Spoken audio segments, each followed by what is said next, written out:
Hello everybody. This is going to be a series of videos for those people interested in exploring Christianity, thinking about becoming a Christian, or you've recently become a Christian and would like to know more about what's involved.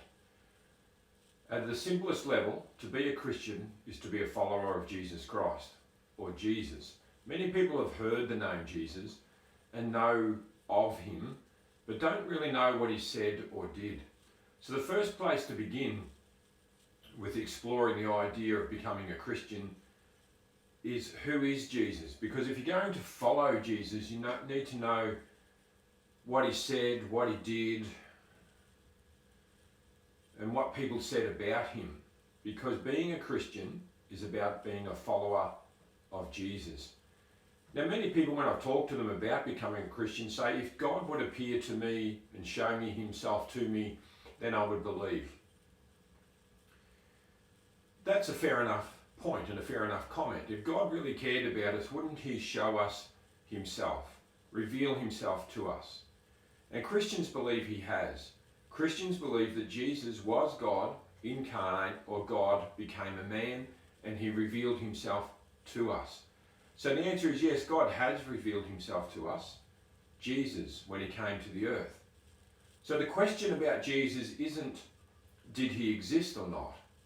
Because any thinking person who looks at history knows that there is a massive amount of historical, archaeological evidence that Jesus did walk the earth as a real man. He was a real man in real history. Not just from the things that are recorded in the Bible, but also from secular historical historians such as Josephus, who wrote about Christianity and about Jesus. So no scholar really questions the existence of Jesus. The question is, who was Jesus? And in order to answer that question for yourself, thinking about becoming a Christian or having become a Christian, is who was Jesus? What did Jesus say and do? So I'm going to read through what's called one of the Gospels that tells the story about Jesus. But many people have a problem with the Bible because there's a lot of misconceptions about what the Bible is. The Bible is a collection of historical documents written over probably about 3,000 years, and there's 66 different documents combined together into the one book. Those documents were written by probably about 40 different authors, and so the Bible is not like a storybook where you can read it from the beginning to the end. The Bible is a collection of historical documents, and the particular historical documents that we're interested in are the ones that relate to the story of Jesus. Now, you'll be surprised that what was actually recorded of Jesus was quite a lot, but not everything about him. The Bible says that if everything was recorded about what Jesus said and did, the books of the world will not be able to hold it. So out of everything that's in the Bible, it is that part there. Those pages there are the ones that tell the story of Jesus.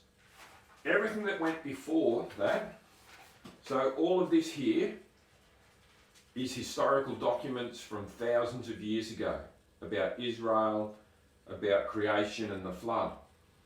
And so this is one of the problems a lot of people have about coming to believe in Jesus. They confuse the idea that the Bible, for instance, if you don't believe in creation, well, the creation story is way back here, but the story of Jesus is written historical fact from only a couple of thousand years ago, so that it can be relied upon. So people say the Bible is myth and legend, and when they say that, they're usually thinking about the creation story or the story of Noah. No one questions the historical fact and reality of Jesus, and we have a reliable written record of what he said, and what he claimed, and what he did. So the question isn't, was Jesus real? The question is, who is Jesus? So as we read through one of the gospel accounts of Jesus' life, I want you to persevere through the story so that you do it credit, that you do it justice, to listen to the full story of Jesus and then make a real decision.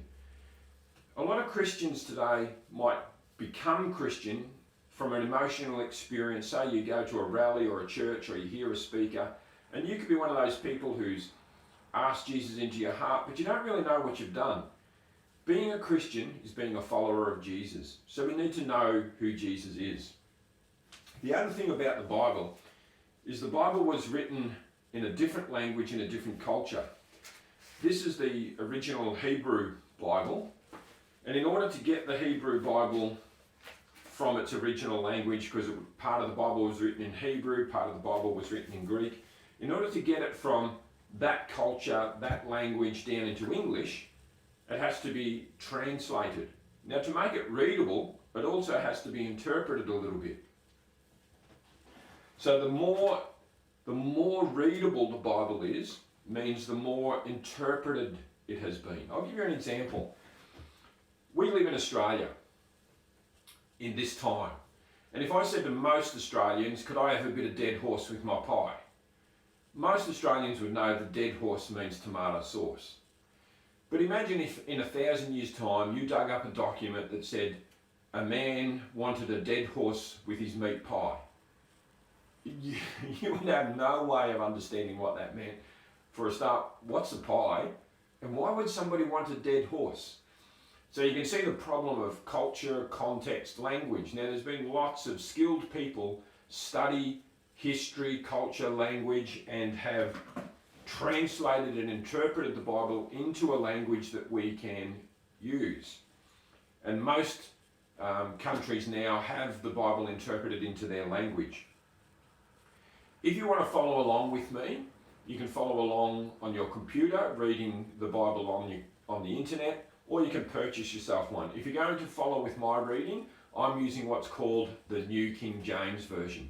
And I'll show you now what I use online. As you can see online, I use the Blue Letter Bible.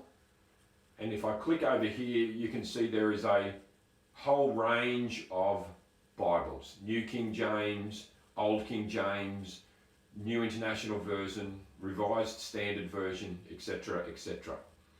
All those different translations are just people who have interpreted the Bible slightly differently, written it slightly differently to try and get the correct meaning. All of them are valid and reliable in terms of understanding the story, but the true record is the one that was recorded in the original language, and unless you know how to read Hebrew or Greek, that's not much use to us. So I'm going to be reading from the New King James Bible. And as we read along, I'm going to read a chapter per clip, and anything that comes up that I think needs a bit of explanation, I'll give an explanation too. I hope these series of videos helps you to explore whether you want to become a Christian, and if you have given your life to Jesus, then understanding more about who Jesus is.